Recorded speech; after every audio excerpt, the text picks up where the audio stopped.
So I'm going to continue on the series of podcasts looking at the muscular system.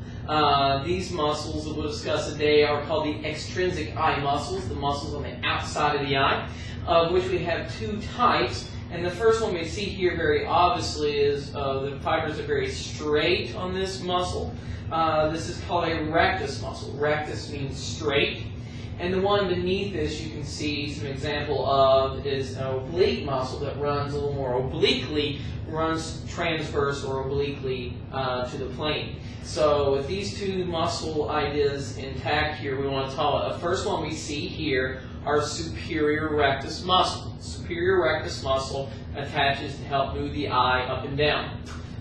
We have our superior rectus. On the outside of the eye here we have our lateral rectus, which you can see the fibers of it here. And we have on the inside of the eye here the medial rectus.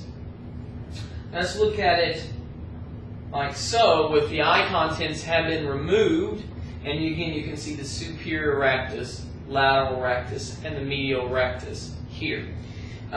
Secondly, we do have rectus muscles on the inferior surface as well, and you can see them here as I'm holding this model. Let me focus just a little bit to make sure we are in good focus. We have beneath here another straight muscle, our inferior rectus, as it moves back and forward.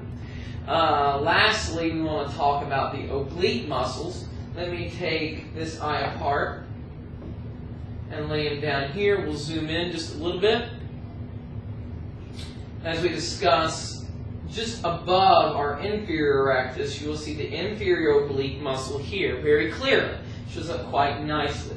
The last muscle we want to discuss, since we've already gotten it, is our very last oblique muscle. Remind ourselves now we are looking posteriorly the eye. This is the posterior end, this is the anterior end, this is the superior rectus muscle. So we find ourselves here with our superior oblique.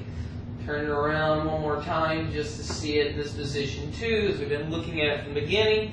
Here is our superior oblique. If we change it just a little bit here, move ourselves, you can see the fibers a little bit better here of what's left of the connective tissue of this muscle. This muscle's belly will continue on over. We'll insert into a connective tissue loop on the eye orbit. So you won't see the bulk of the belly, but you can see its tendinous attachment as the connective tissue does insert on the whites of the eye or the sclera. So that does it for the podcast of looking at the muscles of the eye. Always take time to review these on your structure sheets, and I hope you find these things helpful.